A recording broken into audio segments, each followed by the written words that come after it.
Muy buenos días, hermanos. Dios le continúe bendiciendo. Sean todos bienvenidos a esta transmisión de este tiempo de alabanzas y gloria al santo nombre de Dios. En esta ocasión vamos a tener el llamado a la adoración extraído de la santa palabra de Dios del libro de los Salmos, capítulo 111. Dice así la palabra de Dios, capítulo 111 del libro de los Salmos, versos del 1 al 10.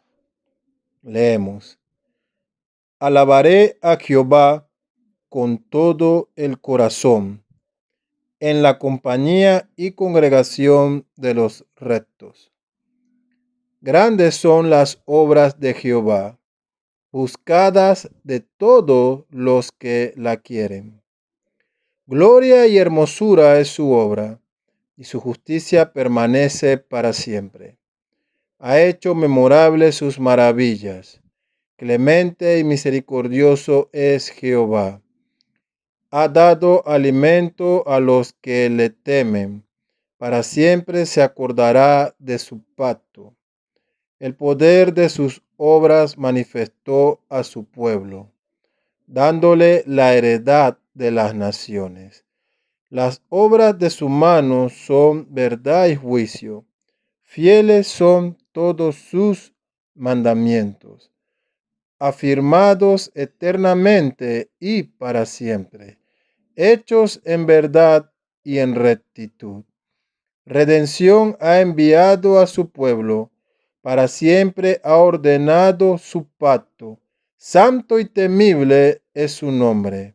El principio de la sabiduría es el temor de Jehová.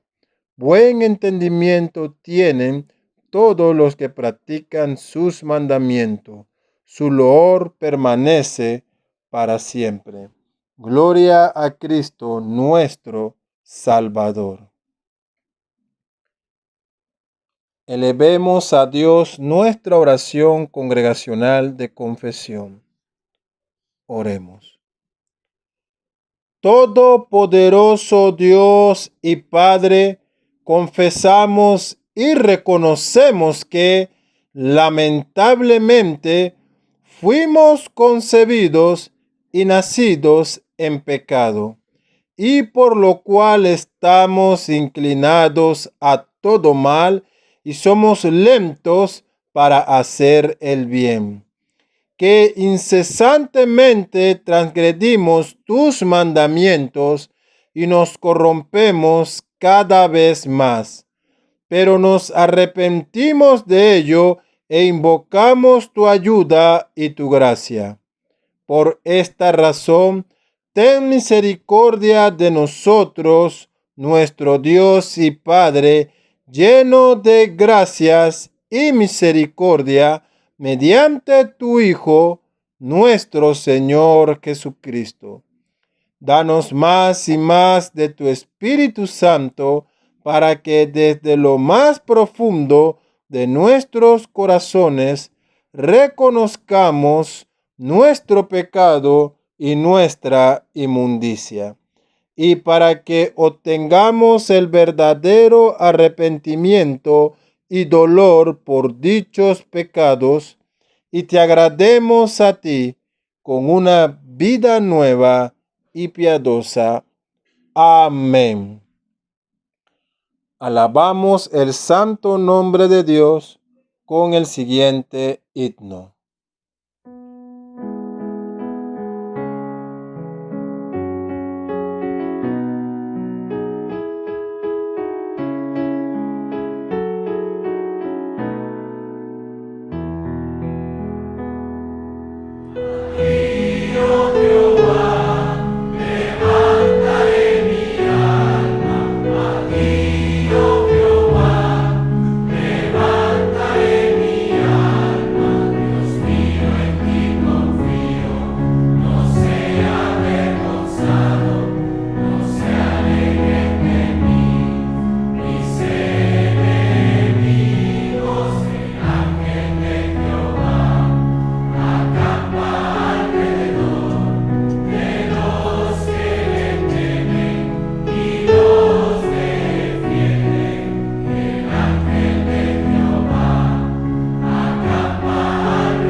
Elevamos a Dios nuestra oración congregacional por las iglesias perseguidas.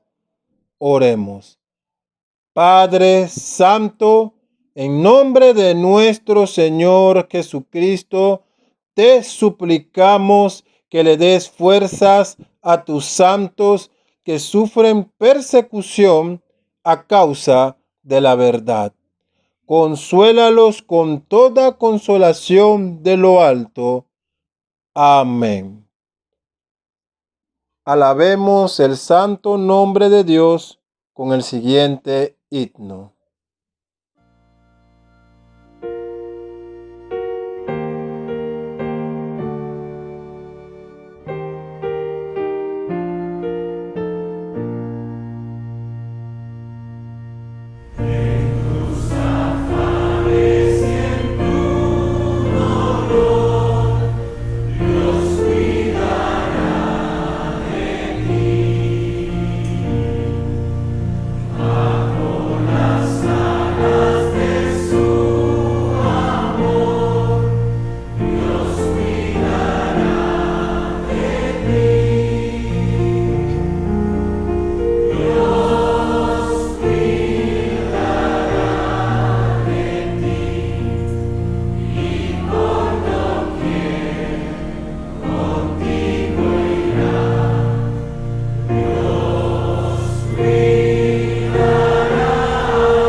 Ahora tendremos la lectura de la palabra de Dios extraída del libro de los Evangelios, el libro de Juan, capítulo 15, versos del 1 al 17. Dice así la palabra de Dios. Yo soy la vid verdadera y mi Padre es el labrador. Todo pámpano que en mí no lleva fruto, lo quitará, y todo aquel que lleva fruto, lo limpiará, para que lleve más fruto. Ya vosotros estáis limpios por la palabra que os he hablado. Permaneced en mí y yo en vosotros. Como el pámpano no puede llevar fruto por sí mismo si no permanece en la vid, así tampoco vosotros si no permanecéis en mí. Yo soy la vid, vosotros los pámpanos. El que permanece en mí y yo en él, éste lleva mucho fruto, porque separados de mí, nada podéis hacer. El que en mí no permanece será echado fuera como pámpano y se secará, y los recogen y los echan en el fuego y arden. Si permanecéis en mí y mis palabras permanecen en vosotros, pedid todo lo que queréis y os será hecho. En esto es glorificado mi Padre, en que llevéis mucho fruto y seáis así mis discípulos. Como el Padre me ha amado, así también yo os he amado. Permaneced en mi amor. Si guardareis mis mandamientos, permaneceréis en mi amor, así como yo he guardado los mandamientos de mi Padre y permanezco en su amor. Estas cosas os he hablado para que mi gozo esté en vosotros y vuestro gozo sea cumplido. Este es mi mandamiento, que os améis unos a otros como yo os he amado. Nadie tiene mayor amor que este, que uno ponga su vida por sus amigos. Vosotros sois mis amigos si hacéis lo que yo os mando. Ya no os llamaré siervo, porque el siervo no sabe lo que hace su señor, pero os he llamado amigos, porque todas las cosas que oí de mi Padre os las he dado a conocer. No me elegisteis vosotros a mí, sino que yo os elegí a vosotros, y os he puesto para que vayáis y llevéis fruto, y vuestro fruto permanezca, para que todo lo que pidiereis al Padre en mi nombre, Él os lo dé. Esto os mando, que os améis unos a otros. Gloria a Cristo, nuestro Salvador. Alabemos el santo nombre de Dios con el siguiente himno.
Escuchemos la exposición de la santa palabra de Dios.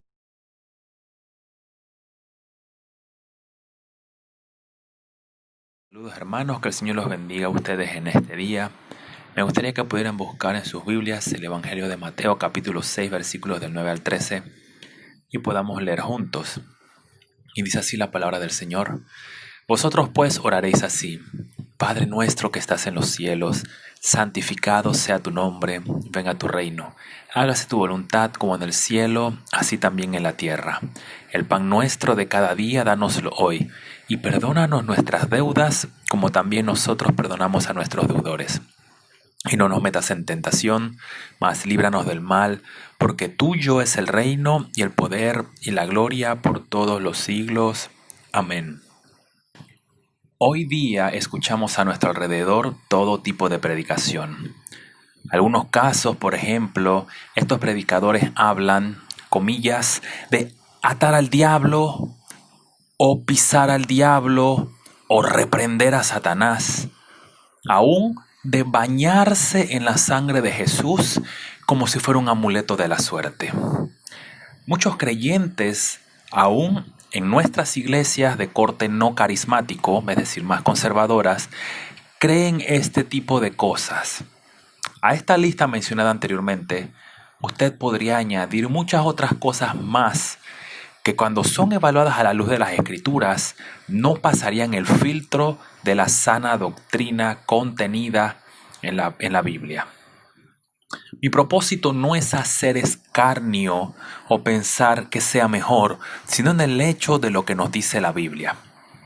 Como he mencionado en algunos domingos anteriores, hay un aspecto muy importante de la vida cristiana que debemos tener en cuenta y es respecto a nuestra santificación. Ciertamente hemos sido justificados, es decir, declarados justos delante de Dios por la justicia de Cristo imputada a nosotros. No obstante, cuando hablamos de la salvación, la justificación es una parte dentro del todo. No es que haya pasos, por decirlo de una manera, sino es que en nuestra mente finita es la manera de verlo y para poder estudiarlo, conocer mejor lo que nos dice la Biblia. Después que hemos sido justificados, no por nuestros medios, ahora empieza ese proceso en el cual usted y yo nos encontramos ahora mismo, es decir, la santificación. Y esto no es más que aquel proceso en el cual el pecador es gradualmente o progresivamente limpiado de toda la contaminación del pecado y así el pecado se vuelve siempre más y más débil. Eso dice el Williamson en su comentario de la Confesión de Westminster.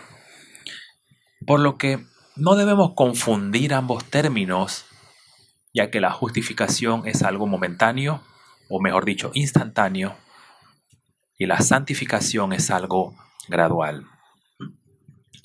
Sí, es cierto, y ya debe estar preguntándose qué tiene que ver esto con el tema de hoy. Pero debo decirle o responderle a su pregunta que tiene muchísimo, puesto que cuando vemos lo que es la santificación, es algo por lo que usted y yo estamos pasando hoy día. Y si todavía tiene dudas de lo que digo, déjeme preguntarle, si está casado, ¿no discute con su esposo o su esposa?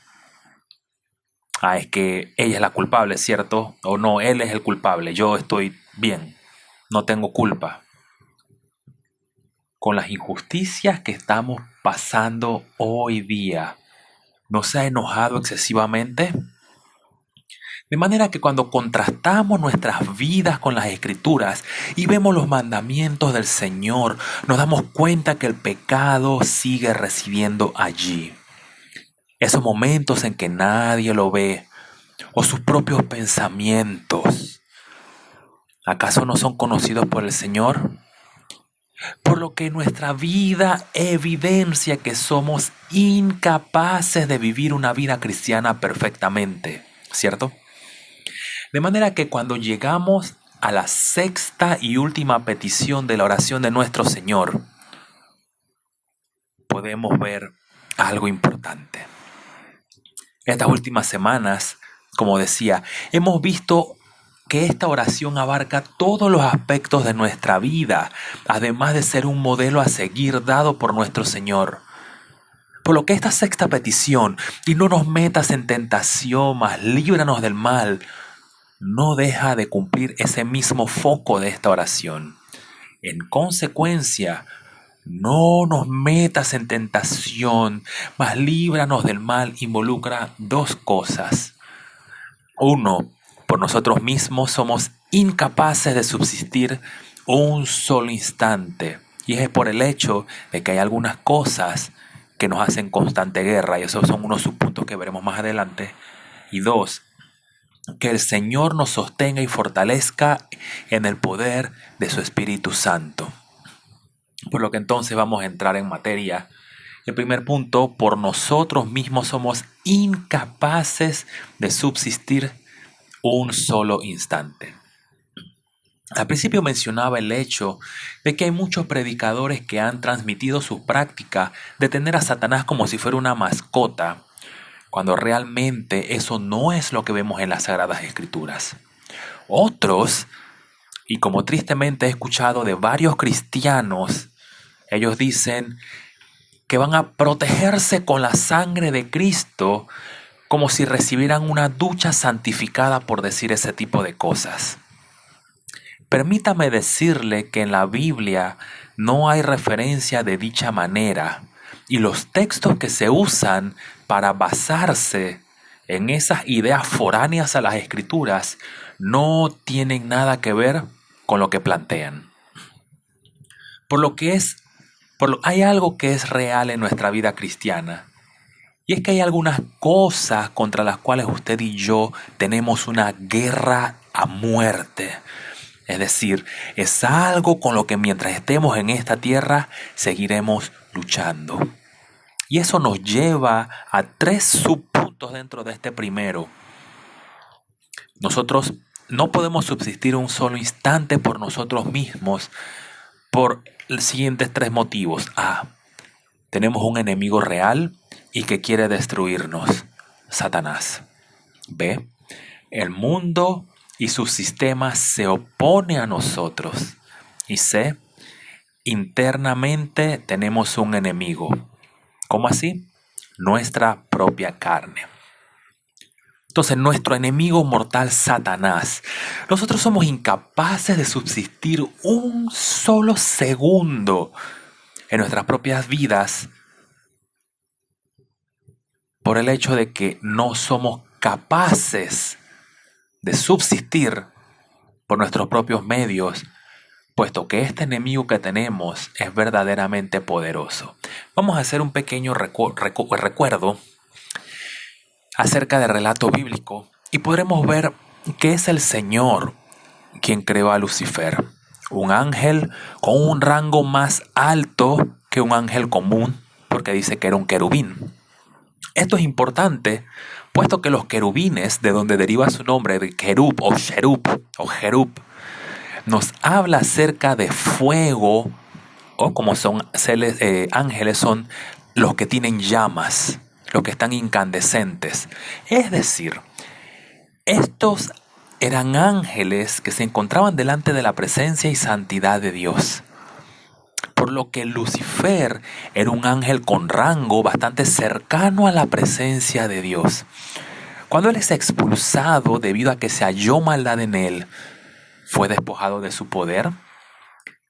Se nos dice que fue cortado delante de la presencia de Dios, volviéndose entonces un ángel caído, por tanto nuestro adversario, Satanás. Cuando Dios crea al hombre, vemos el relato en Génesis, y muy cercano al principio, la serpiente, que era Satanás, engañó a Eva y Adán comió libremente del fruto. Satanás lo que hizo fue arrebatar de las manos del hombre ese reino el cual Dios le había dado. Ahora se introdujo la corrupción y pecado en toda la raza humana. Y por tanto, a usted y a mí, Satanás fue capaz de hacer eso y es capaz de hacer muchas cosas más, porque Él tiene un único propósito: destruir a todos los hombres, principalmente a los cristianos. El día de hoy los cristianos, y más en nuestro contexto reformado, se menoscaba a este enemigo. Déjeme decirle que Satanás no es un muñeco rojo con una cola en punta y un trinche. Ese no es él y no es lo que describe la Biblia. El hecho de que no lo veamos no quiere decir que no sea real. Este enemigo es tan atrevido y descarado, creo que podrían usarse otros términos, que tentó a nuestro Señor Jesucristo ofreciéndole el mundo y pidiéndole que hiciera cosas que fueran contrarias a la voluntad de su Padre. Y eso se encuentra en Mateo capítulo 4. Déjeme preguntarle, si Satanás tentó a Jesús, que es el Hijo de Dios, la segunda persona en la Trinidad, siendo verdaderamente Dios y verdaderamente hombre, lleno de todo poder y gloria, pero su humanidad también era humano, ¿no cree que Satanás le hará lo mismo a usted o a mí? Jesús no le dijo: te piso con mis sandalias, diablo. Nuestro Salvador le dijo: escrito está. Aquí no estoy para predicar acerca de Satanás ni demonología, sino para que veamos la realidad de nuestro enemigo. Eso es algo que los apóstoles tenían presente. Es más, uno de ellos supo lo que es que Satanás esté respirándole al cuello buscando el justo momento para atacar. Ese discípulo impulsivo, Pedro, escribió en 1 de Pedro 5:8: sed sobrios y velad, porque vuestro adversario el diablo, como león rugiente, anda alrededor buscando a quien devorar. Aquí vemos unas palabras de exhortación por alguien que fue objeto del ataque del enemigo de nuestras vidas. Es interesante los términos que Pedro usa acerca de la vida cristiana. Él nos dice: sed sobrios. Es decir, el término griego que usa es la palabra nefo, y es un término, obviamente, para decir sobrio. Y la palabra sobrio significa no emborracharse. Sin embargo, como les digo a mis estudiantes de exégesis y hermenéutica, debemos ver no solamente el significado que nos da el diccionario, sino aplicarlo en el uso semántico del contexto de nuestro versículo.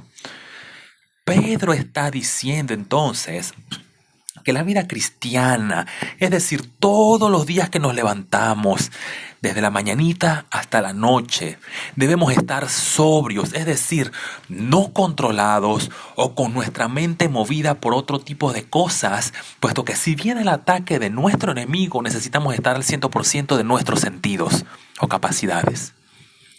Si no estamos sobrios, es decir, si no somos circunspectos o cautelosos en la vida cristiana, seremos presa fácil. ¿Entraría usted en una jaula con un león hambriento después de tomarse una copita de vino?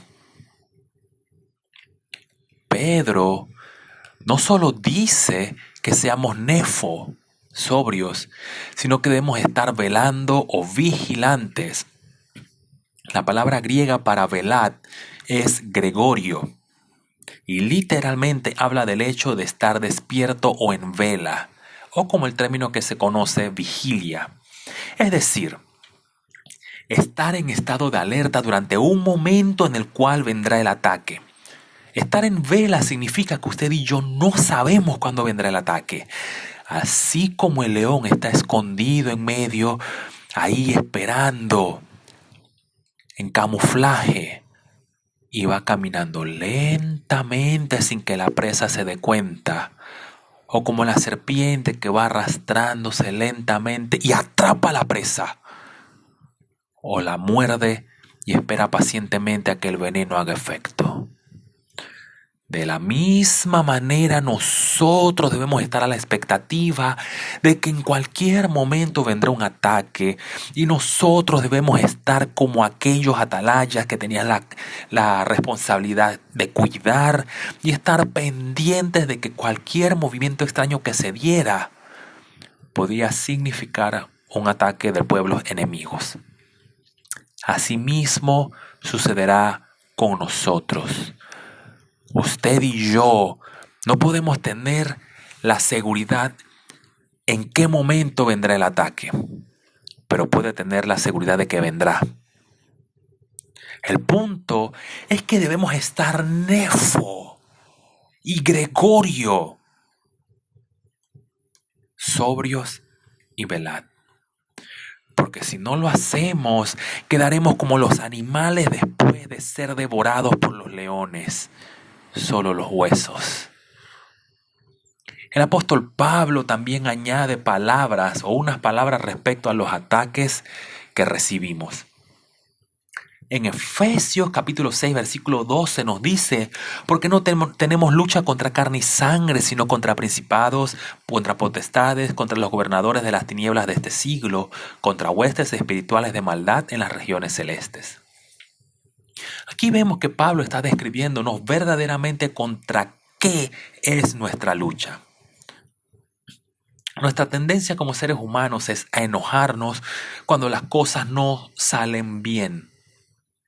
Es más, cuando lo que planificamos sale mal, explotamos en ira, ofendidos como a un niño que se le negó un caramelo. Esto lo digo porque es lo que hay en nuestros corazones. Queremos que se hagan las cosas a nuestra manera. Mas, aquí vemos que Pablo dice dónde es realmente el foco de nuestra guerra. No es en cuanto a cosas visibles, carne y sangre, sino que es una lucha espiritual. Y aquí quiero hacer un breve paréntesis, aunque va relacionado con el tema. Todo esto que estamos viviendo por medio del coronavirus ha causado todo tipo de reacciones en las personas, y yo me incluyo. Y verdaderamente es desesperante todo el encerramiento al que estamos siendo sometidos, juntamente con todo lo que se escucha acerca de conspiraciones y todo tipo de cosas parecidas. Hay alta posibilidad de que sí haya conspiración. Es muy posible de que ciertas personas estén organizándose porque quieren más poder. Más aún, toda la evidencia, por lo menos lo que yo veo, que nuestra nación justifica un cierre de todas las cosas para pedir más y más préstamos, comprometiendo nuestra libertad y endeudándonos. Sin embargo, déjeme preguntarle lo siguiente. ¿Es verdaderamente el problema el coronavirus, nuestros gobiernos corruptos o las organizaciones internacionales como la OMS o la ONU? Ellos no son el verdadero problema, mi querido hermano. Pablo nos dice que es contra los gobernadores de las tinieblas de este siglo, contra las huestes espirituales de maldad en las regiones celestes. Es allí, pues, de donde viene el verdadero ataque. Si usted y yo nos enfocamos solamente en lo que vemos, realmente necesitamos lentes para corregir la miopía en nuestros ojos. Con esto no estoy diciendo que ellos no son responsables, lo son y mucho. Y es por causa del pecado y de la depravación del hombre. Pero detrás de todo esto está el príncipe de la potestad del aire, aquel león rugiente, nuestro adversario. Es por eso que en vez de andar quejándonos tanto por lo opresivo de nuestro gobierno o por las inconsistencias de los autodenominados dioses de la salud, debemos clamar y no nos metas en tentación, mas líbranos del mal. El mayor problema de nosotros como cristianos es que queremos resolver las cosas en nuestras fuerzas y no depender del Señor. Queremos usar las redes, no soy inocente, para que se escuche nuestra voz de protesta contra los opresores, cuando no hemos clamado a Dios por eso. Y no nos metas en tentación, mas líbranos del mal. Nos debe llevar a que nuestro ruego al Señor sea como hacía Israel cuando estaba en desesperación. Haga un recuento y analice el Antiguo Testamento. Dios siempre estaba en silencio y no era hasta que el pueblo reconociera su incapacidad para hacer las cosas, su impotencia para luchar contra algo mucho más poderoso. Y el Señor dice, me acordé de ustedes, como pasó en Éxodo, cuando Dios se acordó del pacto que había hecho con Israel y dice, y me acordé de mi pueblo. Pero también como pasó con el rey Ezequías, él reconoció que no podía hacer nada contra Sennacherib. Ya estaba rodeado, estaba prácticamente sitiado. Y el rey clamó. Y nuestro Dios mandó a su ángel que destruyó al ejército más poderoso de ese momento en un solo instante. Y eso es lo que usted y yo debemos hacer. Clamar a Dios. Pedirle al Señor. Nuestro enemigo, el mundo. Hay ciertas tendencias en los hombres y mujeres a acomodarse a las cosas. Cuando nos sentimos cómodos con algo, pensamos que todo está bien y que vamos de bendición en bendición. Sin embargo, cuando las cosas empiezan a salir mal o empezamos a tener oposición por diversos motivos, se nos va el gozo, nos enojamos y ya la comodidad se esfumó. Pero no es solamente Satanás quien está al ataque, sino el mundo. Satanás, como el príncipe de este mundo, se opone a nosotros y en consecuencia el mundo es anticristiano. Es anticristiano el mundo, no porque esto es sacro y esto otro es profano, sino por el hecho de que el sistema del mundo, es decir, es un sistema antibíblico, es contrario a nuestras vidas. Y por el simple hecho de que somos cristianos ya se nos opone. Pero no es en ese sentido que nos persigue como tal, aunque sí lo hace, sino en el hecho de que el mundo está sumido en una total corrupción que está en oposición a un estándar de moralidad, de valores, de verdad, de santidad. Es decir, una cosmovisión bíblica. Y esto choca con la nuestra. Un choque en nuestra cosmovisión. Por lo que nuestra cosmovisión tiene esa colisión con el mundo, con el valor y el sistema del mundo, y por lo tanto entonces vemos todo tipo de actitudes o reacciones, ya sea de los vecinos, compañeros de trabajo o familiares cuando saben que somos cristianos. El Evangelio de Juan capítulo 15 versículo 19 nos dice lo siguiente: si fuerais del mundo, el mundo amaría lo suyo. Pero porque no sois del mundo, antes yo os elegí del mundo. Por eso el mundo os aborrece. El mundo lo va a odiar, mi querido hermano. En algunos casos no tenemos ni siquiera que abrir la boca. Los que nos rodean simplemente se enteran que somos cristianos y ya nos aborrecen sin conocernos. Pero esto también es debido a que nuestra perspectiva de las cosas y de lo que es la vida y este mundo en el que vivimos no es el mismo que el de ellos. Debemos tener cuidado con aquella mentalidad de tendencia gnóstica, categorizando las cosas como cristianas y mundanas, como si existiera tal cosa. Nosotros no somos del mundo, pero vivimos en este mundo con un solo propósito y es el de glorificar a Dios y gozar de Él para siempre. Sin embargo, el mundo busca la glorificación del hombre y autosatisfacción. El cristiano busca que los mandamientos del Señor sean el camino por el cual deben andar.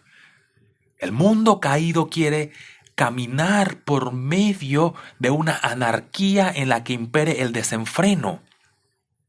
Es por eso que el mundo se nos opone. No por una canción. Cuidado con esa canción que es mundana. O cuidado con ese programa de televisión que es mundano. Se opone porque es un sistema, una cosmovisión diferente que busca ir en contra de lo que dice la Biblia.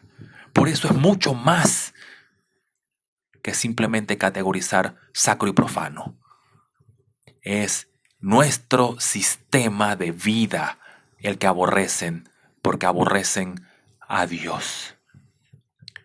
Este tercer enemigo, nuestra propia carne. Este tercer enemigo que usted y yo ignoramos, es decir, nosotros mismos. Y si considera que es un poco exagerado de mi parte, acompáñeme a la epístola de Santiago, capítulo 1, versículos 13 al 15, que dice lo siguiente: Cuando alguno es tentado, no diga que es tentado de parte de Dios, porque Dios no puede ser tentado por el mal, ni él tienta a nadie, sino que cada uno es tentado cuando de su propia concupiscencia es atraído y seducido.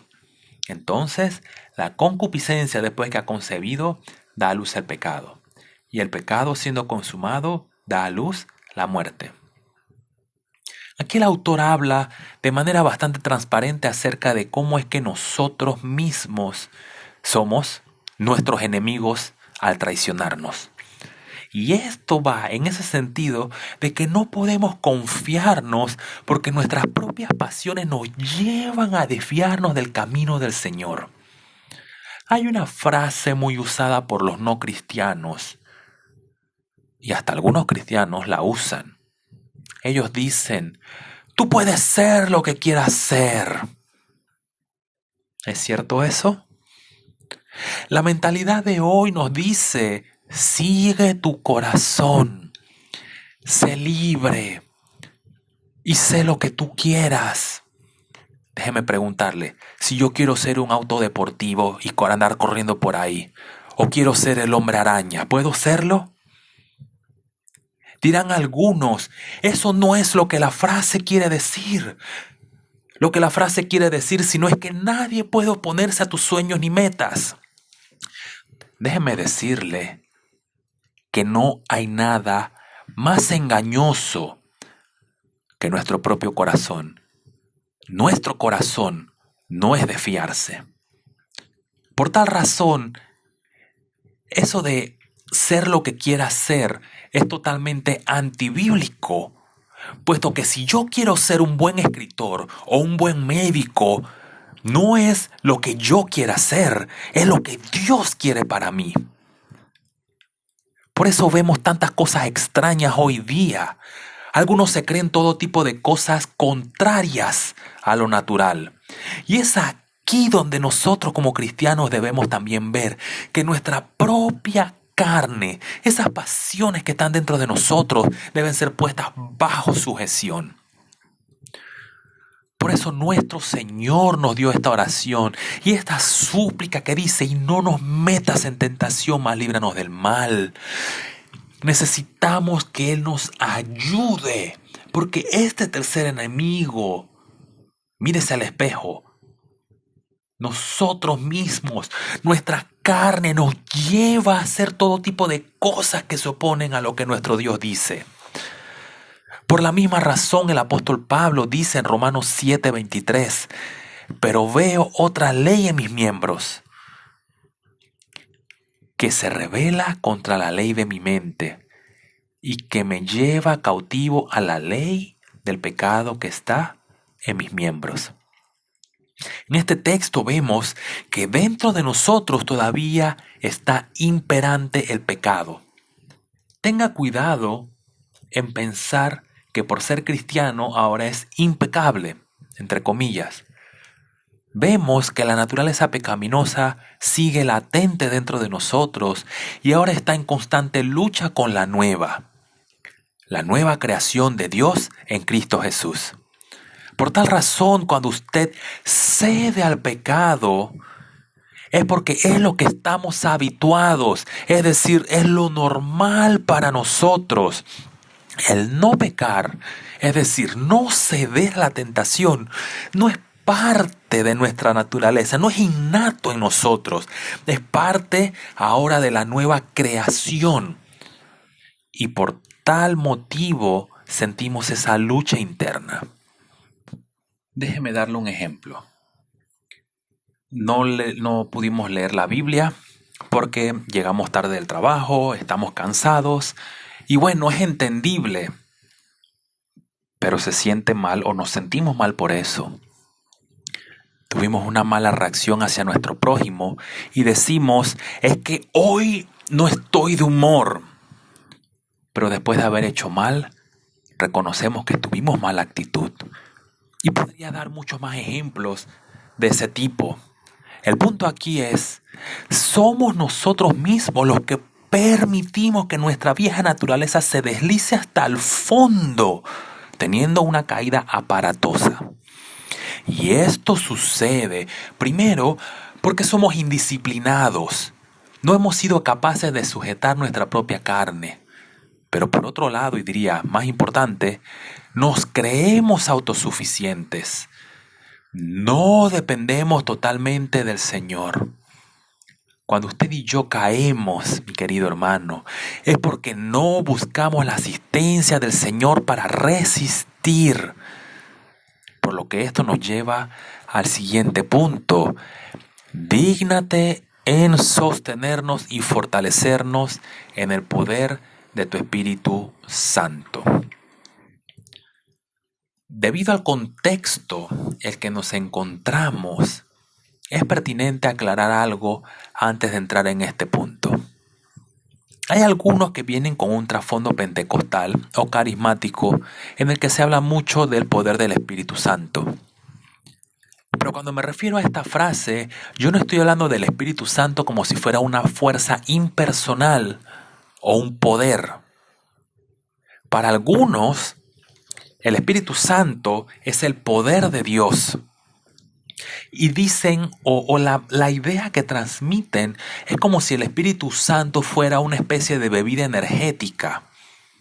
Para otros, al usar esta frase, consideran que el Espíritu es inferior al Padre porque es el que lleva a cabo las cosas de Dios.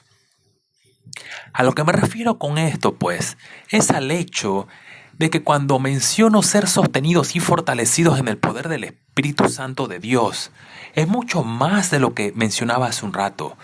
El Espíritu Santo es la tercera persona en la Trinidad. Aquí no debemos tomar tercera persona como menos importante en la deidad. No. Al hablar de que el Espíritu de Dios es la tercera persona, es un indicativo de que Él es Dios. Más en tres personas. El Padre no es el Hijo no es el Padre, pero el Espíritu no es ni el Padre ni el Hijo. Es más, el Espíritu procede del Padre y del Hijo, pero ese proceder no habla de creación ni inferioridad, sino en el hecho de que cada una de las personas ejecuta una función en la divinidad. Por tanto, cuando hablamos acerca de Dios, eclesiásticamente hacemos una referencia al Padre, al Hijo y al Espíritu Santo. Rechazar o negar esto ya fue condenado en los concilios de los primeros siglos de la era cristiana. Respecto a la Trinidad, o respecto a este tema, el propósito de esto es que es un misterio. O el punto de este es que es un misterio para nosotros.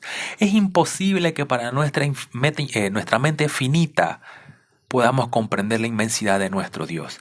Dios es Padre, Hijo y Espíritu Santo. Es un solo Dios, pero son tres personas. Habiendo dicho esto, cuando la Biblia habla del poder de Dios en el Espíritu o el poder del Espíritu, habla de algo mucho más profundo de lo que se puede explicar. Más si vemos lo que las Sagradas Escrituras nos dicen. El libro de Efesios capítulo 6 versículo 10 al 20 nos da un buen panorama acerca de cómo es esta lucha espiritual que libramos todos los días y la manera en que el Espíritu Santo nos asiste. Lo primero que Pablo menciona es el versículo 10 al decir, fortaleceos en el poder de su fuerza. Es interesante porque la nueva versión internacional dice, fortalezcanse con el gran poder del Señor. Lo que vemos pues, no es que nosotros abrimos el bolsillo y tomamos una pastilla del espíritu, o recitamos un mantra pagano, o balbuceos incomprensibles diciendo que el poder de Dios nos ayude. Aquí vemos en nuestro contexto que necesitamos depender totalmente en que Dios nos asiste cada día. Cuando mencionaba que cada persona en la Trinidad lleva a cabo una labor, podemos verlo claramente aquí. En el sentido estricto, no es el Padre el que nos está asistiendo en ese momento, como leímos hace un rato, aunque sí lo hace. Déjeme ser un poco más claro respecto a este tema y acompáñeme a Juan 14, 26, que dice lo siguiente: mas el Consolador, el Espíritu Santo, a quien el Padre enviará en mi nombre, Él os enseñará todas las cosas y os recordará todo lo que yo os he dicho. Y también pasa una página más adelante, el 15:26 dice: pero cuando venga el Consolador, a quien yo os enviaré del Padre, el Espíritu de verdad, el cual procede del Padre, Él dará testimonio acerca de mí. Tenemos dos textos en el cual vemos que el Espíritu es el Consolador, el Paracletos, el ayudador. Su propósito no es cumplir nuestros deseos o metas personales, es recordar lo dicho por nuestro Dios en los momentos en los que lo necesitamos, como dice Efesios 6:17. Ninguno de nosotros, mi querido hermano, puede subsistir en esta lucha contra carne y sangre, sino es porque el Espíritu Santo nos recuerda las palabras de Dios en los momentos de persecución, de prueba, de depresión, ansiedad o miedo. Es el Espíritu quien trae a su mente y a la mía las Escrituras y conforta nuestros corazones en esos momentos. Por eso es imperante que estemos en constante lectura de las Escrituras. ¿Cómo pretendemos tener victoria sobre un pecado o sobreponernos a una prueba si no es por medio de las Escrituras y del Espíritu Santo? Usted puede clamar por asistencia, pero es necesario tener la Biblia en nuestros corazones, porque así el Paracletos, el Consolador, nos ayudará. Aún esta prédica podrían ser palabras muy bien estructuradas, muy bien puestos los versículos o los textos, cambiar mis entonaciones, modular la voz, pero no sería efectiva si no es por el Espíritu Santo. Es por eso que es Dios, Padre, Hijo y Espíritu Santo, que trabajan juntos en nuestras vidas. Por eso clamamos y no nos metas en tentación, mas líbranos del mal, porque necesitamos que sea Dios quien nos ayude en nuestro caminar diario. Es un combate a muerte en el cual nuestro enemigo nos ataca con el propósito de matarnos, no de herirnos. Debemos clamar a Dios de corazón sincero porque necesitamos su asistencia y ayuda cada día. Y por eso debemos depender totalmente en Él. Como dice Mateo 26:41 y Marcos 3:73 dice prácticamente lo mismo. Velad y orad para que no entréis en tentación. El espíritu a la verdad está dispuesto, pero la carne es débil. Así que no creamos, es decir, no crea que usted o yo puede por sí mismo hacer las cosas, porque antes de la caída es la altivez, y la altivez se ve en la no dependencia del Señor. Es por medio del Espíritu Santo que nosotros podremos salir victoriosos al pecado, ser fortalecidos en los momentos de debilidad y reposados en medio de la ansiedad y temor. Muchos piensan que porque no tienen las mismas luchas que sus hermanos, consideran que son más santos o mejores cristianos. Pero más lejos de la realidad no puede estar, puesto que al final el problema está en nuestros corazones corruptos que tienden a desviarse de la verdad de Dios. Y es importante que sea el Señor mismo quien nos ayude en nuestra vida cristiana para que podamos obtener la victoria sobre cualquier asunto. El punto no es para que nosotros seamos alabados, sino que sea Dios quien reciba la gloria. La vida cristiana consiste en que caminemos todos los días con el Señor, haciendo lo que es agradable a Él. Y por tal motivo Pablo escribe en 1 Tesalonicenses 3:13, para que sean afirmados vuestros corazones, irreprensibles en santidad, delante de Dios nuestro Padre, en la venida de nuestro Señor Jesucristo con todos sus santos. Es bueno que podamos no ceder al pecado mientras estemos caminando en esta tierra, pero hay algo mucho mayor que eso, y es que estemos a la expectativa de que nuestro Señor vendrá por segunda vez. La lucha en la que nos encontramos es hasta que dejemos de respirar en esta tierra.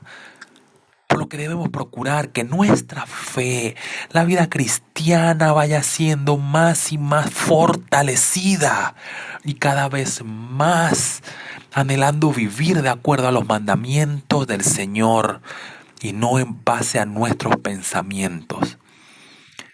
Todo eso que experimentamos en nuestro viaje cristiano durante la vida tiene que llevarnos a que cuando llegue el momento en el que el Señor nos llame, podamos entonces haber pasado por el fuego purificador del Señor para que podamos ser santificados por completo, como dice 1 Tesalonicenses 5:23, es decir, glorificados. Cuando llegue ese momento, tendremos la victoria final sobre el pecado, ya que el pecado no será una lucha más. El dolor y el sufrimiento ya no estará, sino que en Cristo seremos perfeccionados. Pero ese es el anhelo final al cual llegaremos como pueblo de Dios. Aún en eso, no es en nuestras propias capacidades, sino porque ha sido el mismo Señor quien nos ha llevado por la vida cristiana, cuidándonos, asistiéndonos y dirigiéndonos cada vez más hacia Él. Concluyo esta sexta petición: y no nos metas en tentación, mas líbranos del mal. Nos debe llevar a que seamos honestos delante del Señor y reconozcamos que somos débiles e incapaces de hacer las cosas en nuestras fuerzas. Cada momento que pasa, cada uno de nosotros atraviesa diversas dificultades. Y es allí donde debemos ver la necesidad, que solamente podremos salir adelante con la ayuda de Dios por medio de su Espíritu.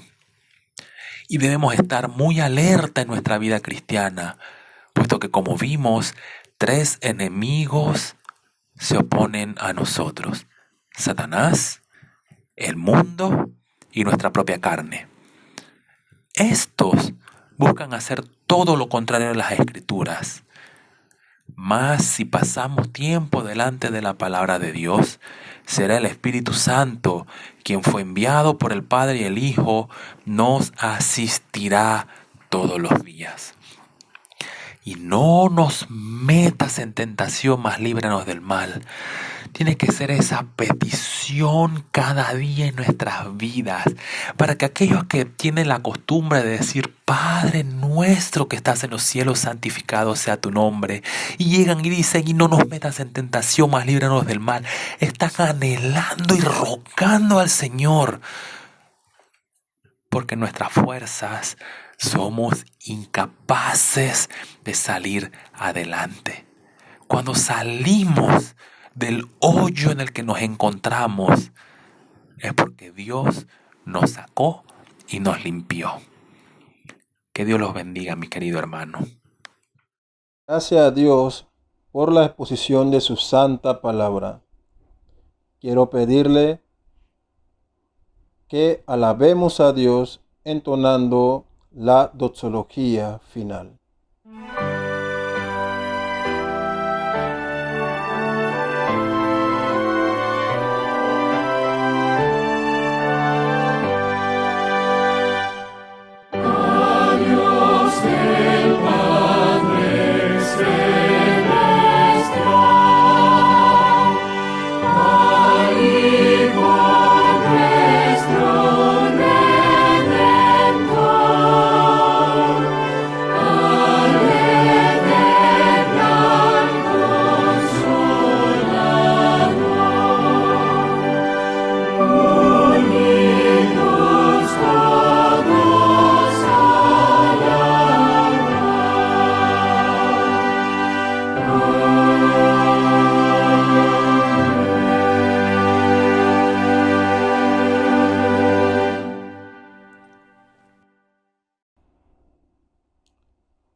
La bendición pastoral la extraemos del libro de Judas, capítulo 1, versos 24 al 25.